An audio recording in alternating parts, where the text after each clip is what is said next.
I'm assuming that it's something similar too in your space of in what you do is like it depends on the market a lot of times with how many deals you're doing, who you're working with at the time and things like that. Yeah, I mean, I think everyone's kind of talking about it right now, how the market is tough and there's a lot of people that are going out of business, from wholesalers to flippers. I can't tell you how many people I talk to every week where, I send them out a deal and they were super aggressive buying a year ago, but now they're like, I got too many projects that are sitting. Did you have any thought of like you specifically wanted to go into a space that no one was doing? Like, did that make you nervous at all? Honestly, it's just kind of where my path led, and went broke, was burning through all my savings. In the fall of 2021, I had to go back to working in a restaurant, like just to get by. I will say, like, Dispo is getting harder. When I first was the Dispo guy, we were coming off of this time in the industry where everybody was focused on acquisitions. Somebody like me who's an investor, right? How do we get in front of these deals and get a crack at them before they just get listed on market? That's tough.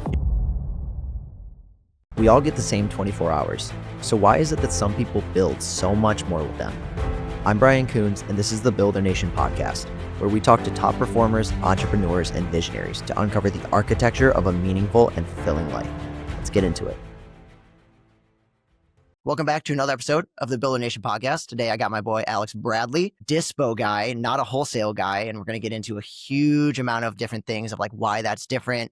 But he is like, if you have a deal to sell, this is the guy to freaking go to. And this is, I've known you for years now. And anytime we've had a deal where we're like, dude, we just can't get this thing off the books. Like, you're the person I've called you. I've found deals from you because of other people who have went to you too. So I want to get in, I want your opinion. What is the most important part? Is it the deal or is it the person or the buyer for it? That's a good question. The deal is always going to matter. Like, there's only so much you can do if the deal isn't good, but people matter a lot as well, because as the Dispo guy, like, you're looking for the one special buyer that is willing to maybe pay an extra 20 to 30K more than the majority of all of the other buyers. And there's something about that buyer that's going to be special. Maybe they know that neighborhood. I've got one in Auburn, Washington right now that the buyer was 30K over like 5 or 6 other offers, but it's because he's got like 5 or 6 rentals in that neighborhood already. And he knows that he is going to put students in it. And so it makes sense for his business model. So it is important, but at the same time, like, it still has to be a deal to somebody. Yeah, no, that makes sense. And you're hitting on something that I think caters to a lot of industries is like, you have to know your target demographic because they'll value the thing the most, right? It's like you talk about, you could have the shittiest hot dog in the world, but if you're on the outside of a fucking football game at the end of the game, like, people are going to pay whatever it costs to get it because you understand, like, you went to the starving crowd. And so it's similar. It's like if you have a deal in a neighborhood, like, look for the people who are in that neighborhood. And there's probably continuity behind that too for the person and how you can extract additional value selling it to them than you could somebody else. Yeah, absolutely. So yeah, man, it's both for sure. Yeah. So what kind of deals are you finding in the market right now and that sell well, and what deals are not selling super well right now? Cookie cutter deals are the best right now because they inherently have less risk, so if it's a 3-bed, 2-bath, 2-car garage with a ton of light comps, like, investors love that right now. If it's rural, if it's on a busy road, if it's just funky in any kind of way, buyers are just being way more conservative. They're underwriting way harder than they have for the last, 5-6 years. So cookie cutter is the easiest, but there's a lot of times a buyer for everything. We've got a deal, never had anything like it right now in Ramona. It's 3 units on 80 acres. And I typically would be like, there's no way I can sell that. And I've got like 2 buyers that, want it, and they're trying to figure out the hard money now for it. But, so I just want to say, like, that is the favorite, but that doesn't mean we're not doing funky deals still. Right. So you kind of mentioned a little bit, but what makes a deal funky versus like cookie cutter? Kind of dive into that a little bit. If there's not a lot of like comps, or if there's, unpermitted additions, that's a big one right now for sure. Like I mentioned, busy road, if it's near commercial, there's just anything that's just not going to be super appealing to like the end buyer, basically. Okay. And are you noticing right now that more people are looking for, obviously everyone's looking for fixers right now, but to me, what I've kind of seen, and I want to hear your opinion, is like, I've noticed at least right now, most people are looking for more fixed up rather than fixers, and there's probably more value. Right, I've at least for me found a little bit more buyer pool for like a fixed up product, but maybe with you more on the investor side, like they're looking for the distressed most of the time. Is that accurate? Yeah, I'd say for me still it's going to be more distress, but it really just matters on the deal. Like if there's enough margin, it doesn't matter if it needs to be, a full gut rehab or if it's a light cosmetic fixture. I will say sometimes the light cosmetic fixtures are harder to sell only because those ones are typically harder to get a good spread on. The sellers want more or the agent wants more. And so there's just naturally less spread on a light fixer compared to a heavy fixer where you can get a much more significant discount on it. Yeah, that makes sense. So how do you deal with a seller that wants way too much for their property? Well, that's where my business model is different than the typical wholesalers. I just do dispo, and I just do dispo because I hate dealing with sellers. I don't do a lot of direct to seller acquisitions. I do for like my own deals in Indiana. I'm talking to sellers, but I'm doing warm leads. I'm doing inbound marketing, like buying PPL leads and stuff like that. So it's not as bad, but why I like Dispo and why I transitioned from like the traditional wholesaling model to dispositions only wholesaling back in the end of 2021 was because I like the B2B side of it.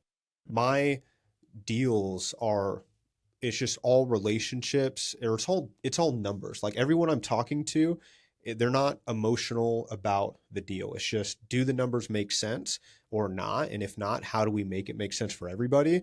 Typically I'm working with like a wholesaler or a realtor or a flipper that has a deal that they want to wholesale. And like I said, it's just numbers. Like what do they want for this? What do they have it under contract for? And then I'm marketing it for them. I'm getting feedback and I'm getting offers and I'm just the middleman right there. And so, yeah, to answer your question, I don't really know like how to deal with sellers. I'm terrible at that, which is why I said, forget the traditional wholesaling model. I don't want to be somebody's therapist.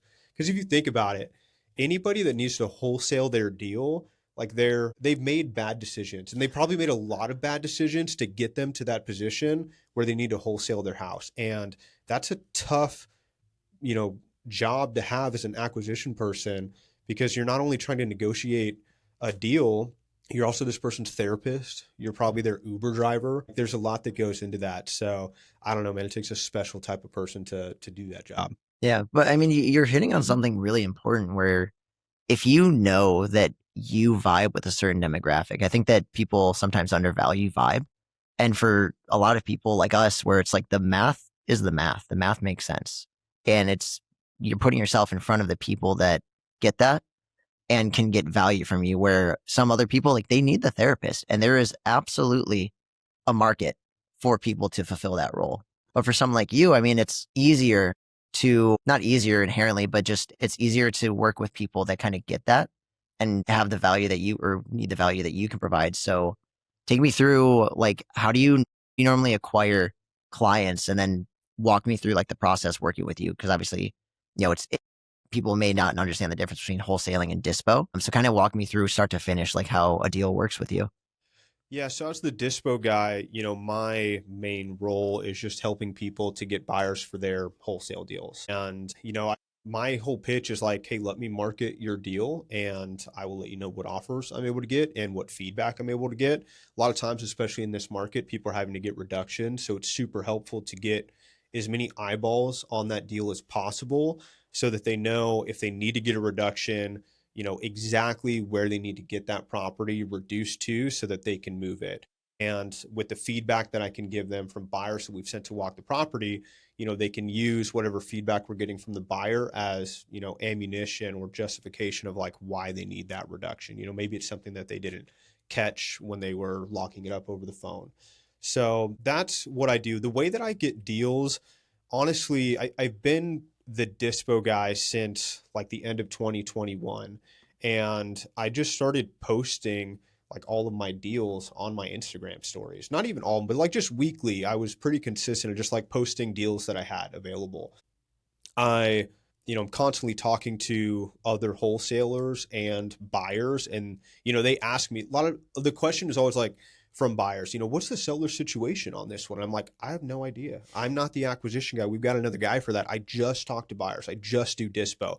And so I think naturally I just like built that reputation for myself. Like that's who I am. That's what I do. And so I started just getting a lot of organic like leads and people calling me when they had a deal that they needed to sell. Now, to give you more practical advice, like there's a way to get started doing what I'm doing, and it doesn't cost any money. It's just time. If I was going to recommend like what to do to get started as like being a dispo guy, because I do believe that my business model is the best place to start. Like if you want to become a wholesaler, you want to get into real estate investing, like starting as a dispo guy is ideal because you could do it with no overhead, with like $0 per month.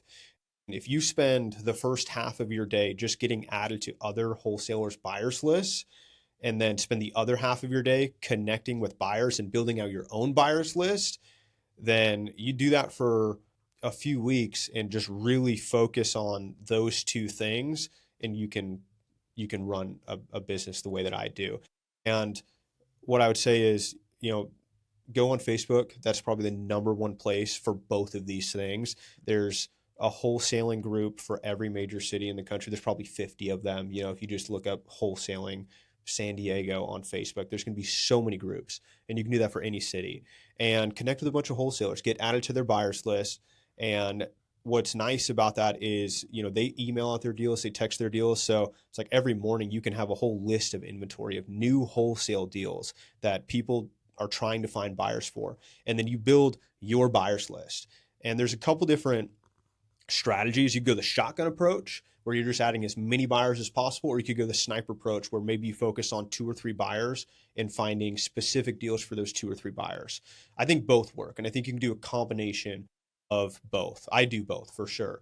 And so, if you're doing the shotgun approach, you get deals from other wholesalers and you're blasting out to your buyers. But I do it in a very specific way to save my reputation. What I'm talking about right now, most people are gonna be like, oh, that's just a daisy chainer. And people hate daisy chainers. I don't like daisy chainers. Well, what's a daisy chainer? Okay, so a daisy chainer is someone that does what I just explained, but the problem is like they're just seeing these deals in their inbox, they're adding 20K to the price, and then they're blasting it out. What I do that's different is if I see a deal that I think like looks decent, I'm calling the wholesaler that emailed me the deal, and I'm verifying that they have this under contract direct to seller, that they're the contract holder, that they're not just JVing with somebody, they're not daisy chaining from somebody else. And I'm asking permission to send out their deal before I even do it. So we're on the same page, and now like we're working this together, we're partnering on this together. The other thing that I do differently is I only market that property at the price that it's being marketed at from the contract holder. So if he sends it to me for 500 grand, I'm sending it to my buyer for 500 grand, because I hate being that guy that marks up the price, and you're confusing the buyers, the marketplace, when they're seeing the same deal from 2 different people at 2 different prices. They're just like, screw this guy. And so I don't do that. If I get somebody that saw my deal already from the contract holder, which happens pretty much every time, there's always going to be at least some crossover between my buyers list and the contract holder's buyers list. But when that happens, I just say, hey, no problem. I'm working with Brian. This is his deal. I'm just helping him dispo it. If you already got that deal from Brian, just, keep working through Brian. And then when I get a buyer that's interested in that deal that hasn't already seen it from you, I'm going to call you and say, hey, where's your offers at right now? Where do we need to be at to get this deal? And let's say you got that deal already and you've got a buyer that's interested at like 500K, right? And you vetted them and it seems legit, and like you could probably sign it to them. I'm going to go back to my buyer and say, hey, I'm helping my buddy Brian on this one, and I don't mark up the price at all, but he's got some buyers that are interested in this. Like if you want this deal, you got to be at like 515 to 520.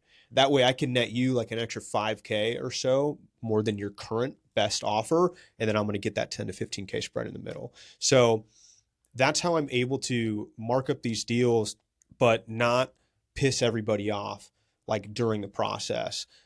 And a lot of times the buyers, like they know that I'm JVing this deal. They know that I'm not direct to seller, and they understand my business model. And sometimes I do have to like get them up 15K to make the deal work. But a lot of times, especially in today's market, deals aren't selling for asking or above asking. They're selling below asking, and you're having trouble moving your deal. but you might still have some offers. But since you and me have built a good relationship and we have rapport, I can go to you and say, hey, Brian, like, where are your offers at? And you know that I'm just here to hopefully net you a little bit more than your next best offer. And so I've got like that inside scoop. Like if my buyer was direct to you, you're just asking everybody for highest and best, maybe you're even bidding them up a little bit. But because of our relationship, you're not doing that with me. You're just straight up like, hey, this is where we need to be at to get this deal done for your buyer. And so I'm offering value to the buyer because I have the inside scoop and he doesn't feel like he's in a bidding war when he's going through me, because I'm able to just tell him straight up, hey, this is where Brian's buyers are at. In order for us to be competitive on this deal and for you to lock this up, this is where you need to be at. And so buyers appreciate that too. And I'm still able to offer you value. And that's why my business model is different than most other like chain, daisy chainers. And it's interesting because you worked on a deal with Greer the other week, right? Yeah. Or like a couple months ago now, over on Makawa. Yeah, that deal, I'm so excited about that one. Yeah, let's talk about, because I'm a partner on that one. Are you? Yeah. So that's where we're building out the ADU in the back right now. Okay. So like I can attest from like personal experience, like it was super easy, like super clean, because it's like, hey, like you got to be here, and we came in there and got it done. So you want to talk us through that a little bit? Yeah, I love that deal. That was like an ideal scenario. So the wholesaler that brought me that one, his name is Lorenzo. I've sold a few houses for him. And I think he's in the Inland Empire. He does a lot of like Inland Empire and LA deals. And he does San Diego every now and then. But it's awesome because he's a really good wholesaler. He gets good deals and he's good to work with because he's not a newbie. But it was ideal because he doesn't have a lot of buyers in San Diego. And so on that one, like I think Andrew and David came in right at asking, or maybe even a little bit under asking. But Lorenzo, like we weren't really competing against anybody else. And so I was able to get that deal for them, without having to bid it up. And then I've got such a great relationship with Lorenzo where he just split that deal with me 50-50. So I think we both made like $12,500 on it for the assignment fee each. And then David and Andrew were stoked about that deal. So it was like the perfect like dispo scenario for me. Yeah, no, that's awesome. I mean, and it makes so much sense. Like I'm like because I'm realizing now, I'm like, yeah, that's exactly what happened with us. Was like because basically I got it from a daisy chainer. That's how that whole setup started. It was like I got that sent to me from a daisy chainer. I was like, this is kind of an interesting deal. I was like, can you guys like find who's actually selling this? And then like literally like 5 minutes later, they're like found it. David called me. He was like, I just saw this on Investor. Like I saw you posted this. Like I know it's going around, but like what's up with it? And I was like, you called the right guy, man. Let's get it done. So funny. Because it literally we got locked up and we're like building out the ADU. Can you talk about what the plans are for that? Because David was telling me the other day, and when he told me, I was like stoked. I was like, I'm going to put it on my resume that I wholesaled that. Absolutely. So that one is an existing single family home. What's cool about it is it has alley access, but the alley access on it is an alley for military housing. So it's cool that it has alley access, number one, but then it's cool that the alley is really, really nice. Like it actually was supposed to, they had a submittal to try and turn it into a legitimate street. It got denied by the city apparently, but like it's a super nice alleyway, and it has security for the military housing, like going through like every night. So we were stoked. So essentially we're building a large 1,200 square foot with a garage ADU in the alleyway. What are you going to do with that once it's done? So we're not 100% yet, but if it makes sense, we're going to look to condoize it. Hey guys, if you're a business owner, high income earner, or investor who's been thinking about getting into real estate development but don't have the time to manage the process, this is for you. My company partners with people like you to help unlock the potential of your properties or even source and manage new small scale development projects. We manage hundreds of ADUs and infill development projects across Southern California, and our team knows how to simplify the process so you can benefit from the upside without managing contractors, permits, or design headaches. Whether you want to develop your own property, explore ways to offset taxes, or just learn how the development model works, head to thebuildernation.com/partner. That's thebuildernation.com/partner, and see how we can help you build more with the same 24 hours. Now back to the show. That's what I'm excited about. So what I think Andrew was telling me the other night was that if you guys go through with that, this could be the first one in San Diego that gets done. It could be, for sure. There's obviously like a lot of unknowns still and a lot of things that like I'll still be learning through in the process. But I mean, condos aren't like a unique thing. Right. But this is a new thing, like in California, in San Diego, where you can turn an ADU into a condo and just sell it off. Or I don't really know exactly what you do with it, but just when he told me that that was the plan and that if you guys move forward with that, there's a good chance that he's the first, like this is the first one and they're the first ones to bring that to completion. I was like, dude, I'm putting that on my resume. Like I wholesaled the first deal to like do whatever it is, AB 311. AB 1033. That's it right there. I'm like, dude, that's sick. Just to be a tiny bit piece of that whole thing. I was just fired up when he told me about that. Yeah. No, it's sick. So yeah, we're going through, we're submitted to the city and just going through permitting right now. Hopefully, I mean, we're trying to push it through to be done with the whole project in less than 12 months, which would be sick. But yeah, I mean, it's super sick. It has a lot of qualities that really add value to a project just by buying the right lot.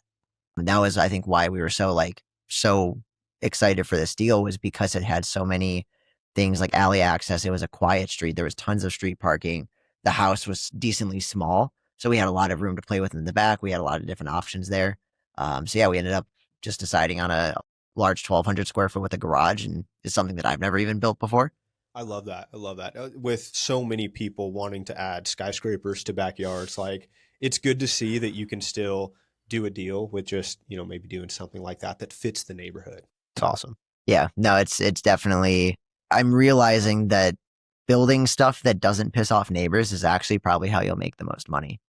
That's, which I think is a very understated statement, just being in the space for a while. It's, it's like, oh, the neighbors will get over it. And like, you're always going to have piss off neighbors. You could build nothing and you still have piss off neighbors. So like, it's not that, but it's building something where if you take the spirit and intent of what the whole 80 regulation things came out for, you're going to be fine, because you're going to build something that fits the neighborhood characteristics and that doesn't feel out of place.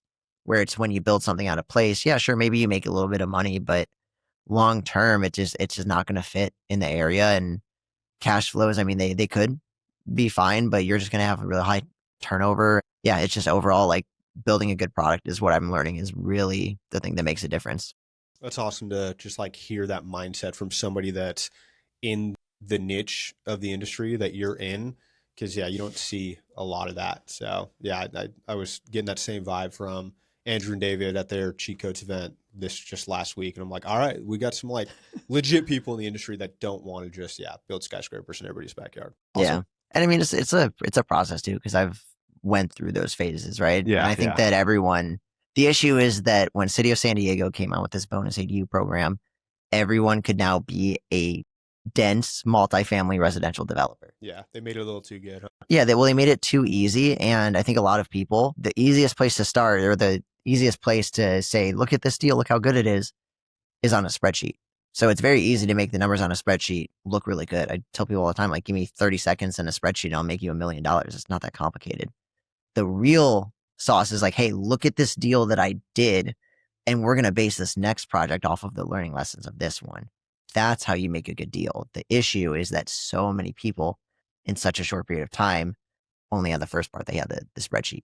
So it's like, oh, dude, pencils perfectly. Studios, 1 bedrooms, like they're incentivizing us. Look at that. That's what they want. They didn't realize that there's another part of like, we should probably see like what amenities people really care about. We should probably see like how much absorption in the market we're getting without having parking spots for everyone and things like that. Because if they built it out and they had, half parking spot per unit, they found out, oh my God, these units with no parking are like significantly harder to rent out and the turnover is way higher on them. They'd probably prioritize parking way more on the next one.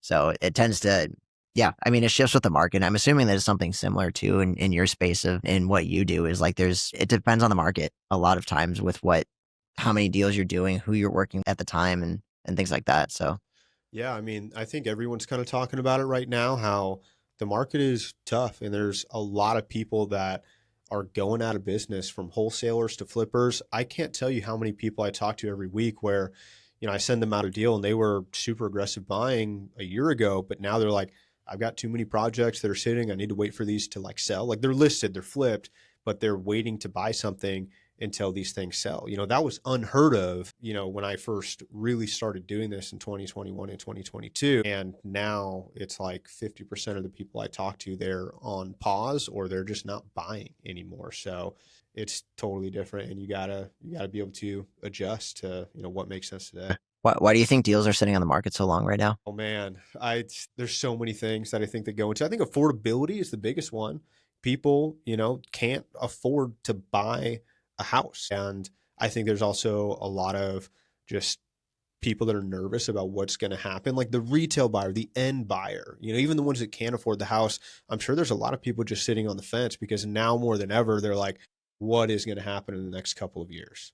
Yeah, no, that makes a lot of sense. The hard part is like that's always been a thing. Like everyone's like always like, oh, I'm gonna wait to see what happens. Yeah. But I do notice it right now too. There's a lot of people that have, and then you're saying it is the flips, which is surprising. It's people are kind of sitting, and I think that they had this expectation of price, and because the complication is prices today trail like the reality of the market. So like when things were different 6 months, a year ago, that's what they were basing it on, where they didn't realize now is kind of the pause where even though things are kind of going the right way or a little bit more of the right way now with interest rates and things like that, it hasn't adopted in the market yet. And so like appraisals are going to be based on what's been 6 months prior.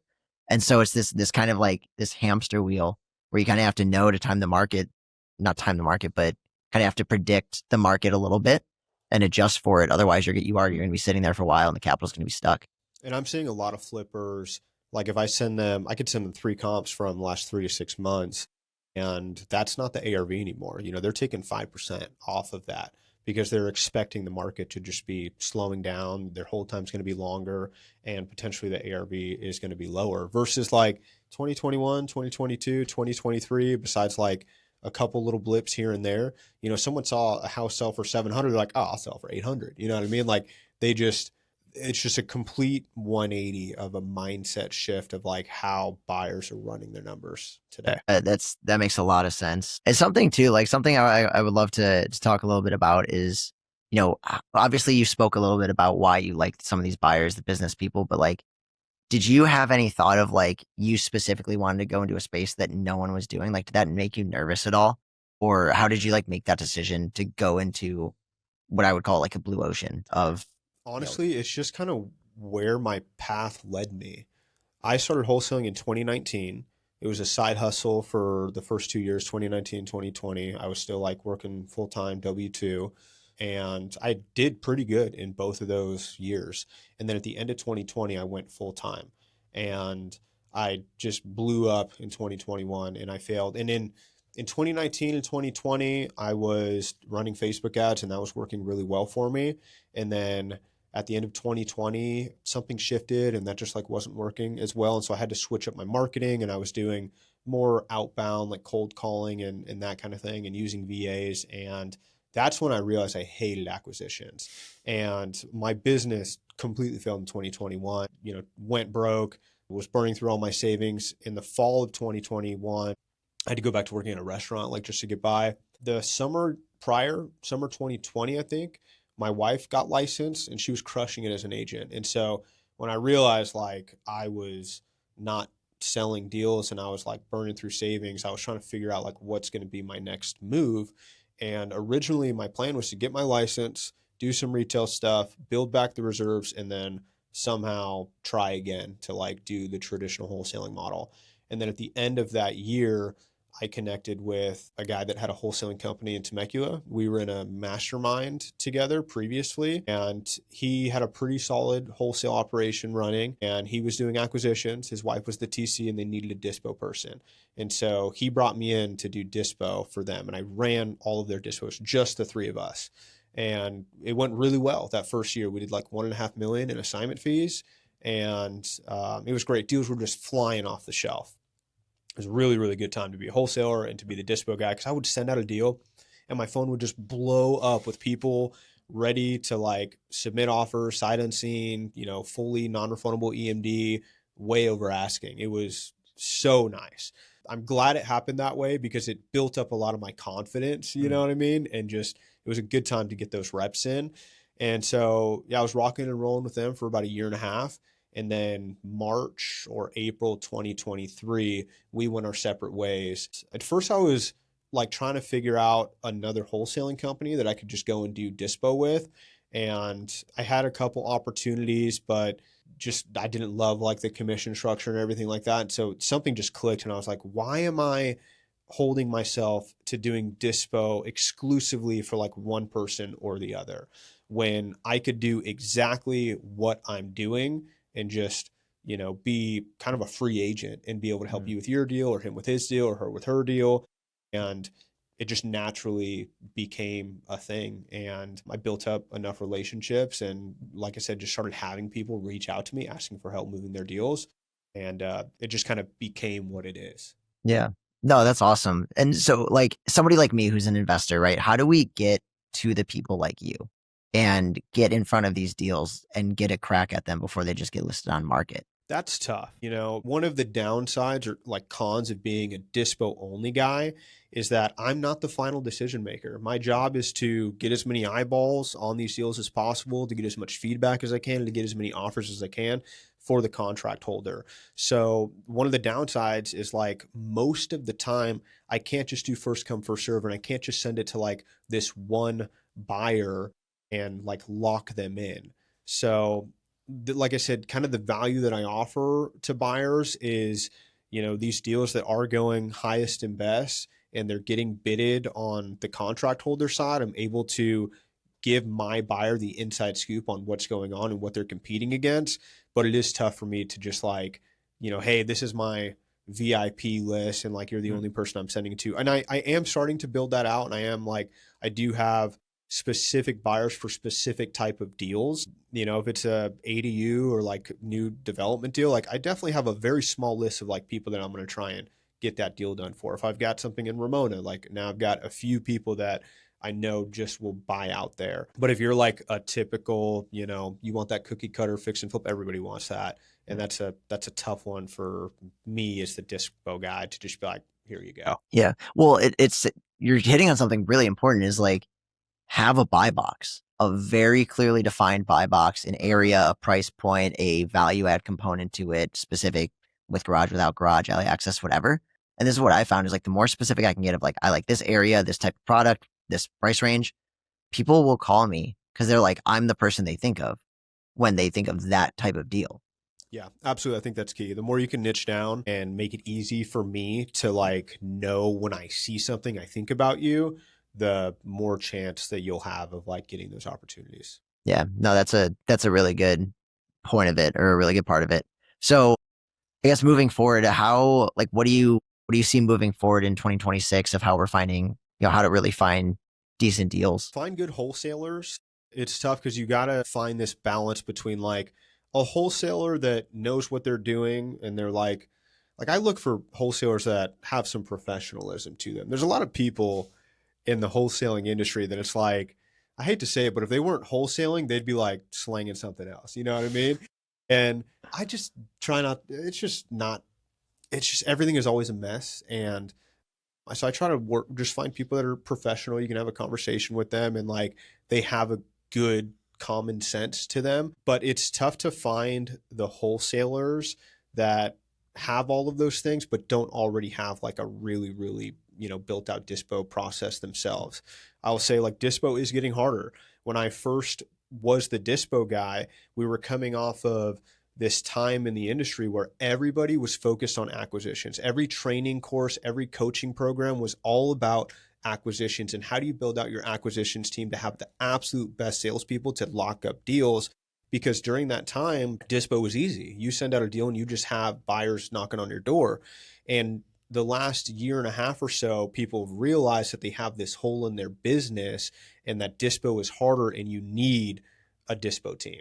And so it's been nice being the dispo guy, whereas like people are struggling to build that out until like they have someone like me to lean on to help them fill that hole in their business.